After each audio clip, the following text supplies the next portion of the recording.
when you have deglobalization really kick in, it's only one of 3 conflicts. So we do have 2 others that are just around the corner that are going to be just as disruptive. Now that the United States is no longer in the Persian Gulf in any meaningful way, the Saudis and the Iranians are edging ever closer to a direct fight, and that's going to catch half of the world's globally traded oil in the crossfire. And then whether it's because the Chinese lash out or implode, we're going to have another conflict in the East Asian Rim with the Chinese and the Japanese being the primary belligerents. And then that's the end of global manufacturing as we understand it. We've been living in this wonderful period since 1945 where the Americans created globalization as a way of inducing allies to join the cause against the Soviets, and it worked. But never forget that for the United States, this was never an economic plan. It was a security play, and it worked, but that made everyone's economies dependent upon how the Americans view their own security. And after 1992, our view of our security has changed.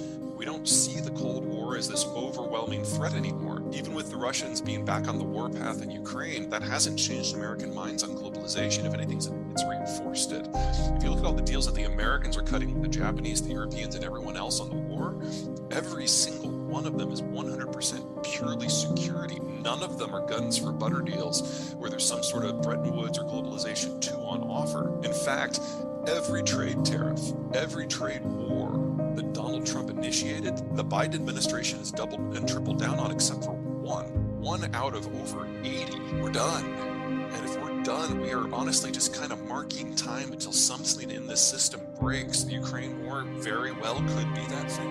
Now you gotta look at the Russian space. The territory that they live in from Central Europe out into Siberia is some of the world's worst farmland. You can grow one crop of short season wheat and that's about it. So the Russians have never been able to have a national road network. They've never had the money. Everything has to be moved by rail, and so their forces move very, very slowly. They have to literally walk places. And if you look at the area around where they live, there are a lot of open territories that are useless. They're near desert, they're near Arctic. And then beyond that are some actual barriers, places where there are deserts or seas or mountains. So the Russian strategy going back over 3 centuries has been to advance out of their kind of crappy land, through the really crappy land on their shoulders, and then get to those geographic barriers where you can't run a panzer division through it. And then they forward position those very, very slow-moving troops on the access points between those barriers. Unfortunately for Ukraine, they're not in those barriers, but they're on the way to 2 of them. So from the Russian point of view, what's going on in Ukraine is like phase 5 of an 8-part plan. The Russians have done this multiple times in other countries in the former Soviet world since 1992. And if they succeed in Ukraine, they will push on. And the next line of countries that would allow them to actually control those access points include Romania and Poland, both of which are NATO countries. The Russians massively outnumber the Ukrainians.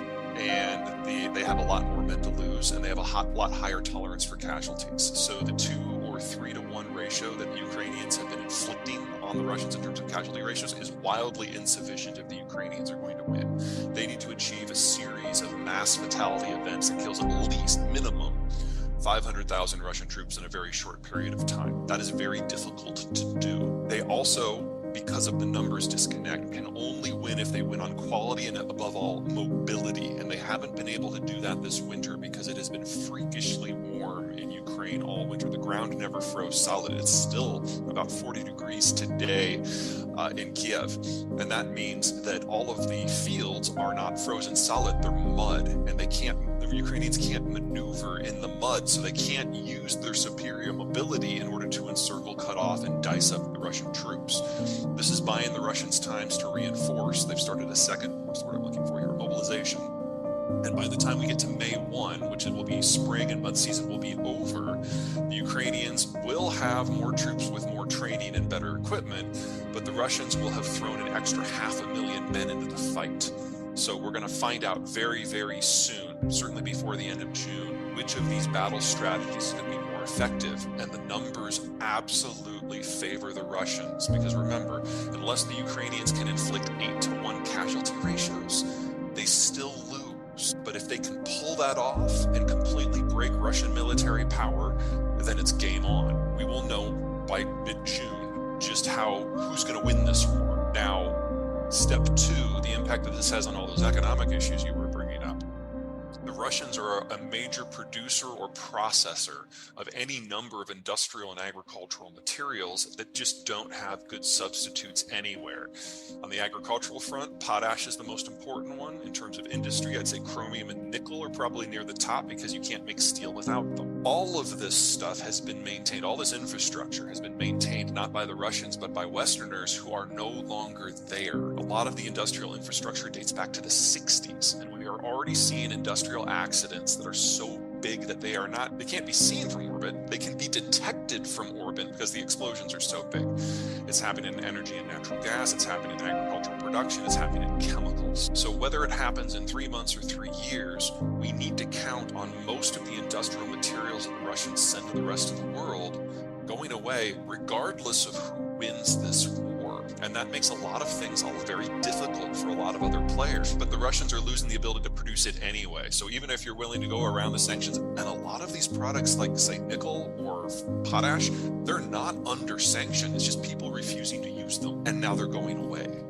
Fertilizer output from the Russian space is already down by 20 to 40%, which depending on which nutrient you're looking at.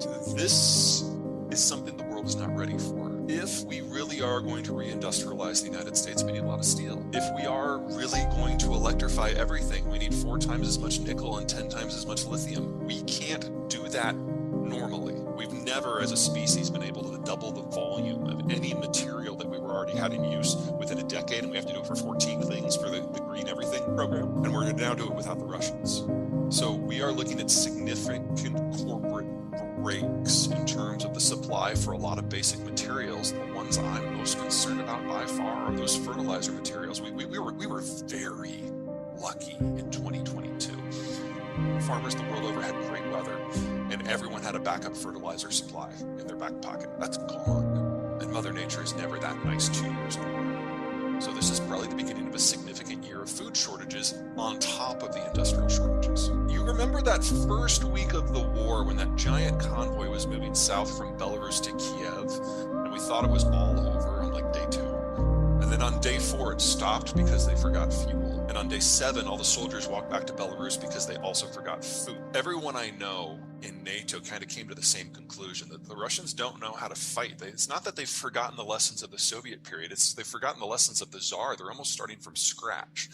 And if you put NATO up against the Russians directly, you're going to get 1,000 to 1 casualty ratios. And that made no one happy, because if the Russians can win in Ukraine, we know they're coming for Poland and Estonia and Latvia and Lithuania and Romania, and those are NATO countries. If Ukraine loses and we get that head-to-head Russian-NATO fight, we know we will wipe the floor with them. But the Russians see this as a fight for their existential existence. Yeah. And they will use every card they have. And if you think back to the first mobilization, 1 million men fled the country. There were no protests.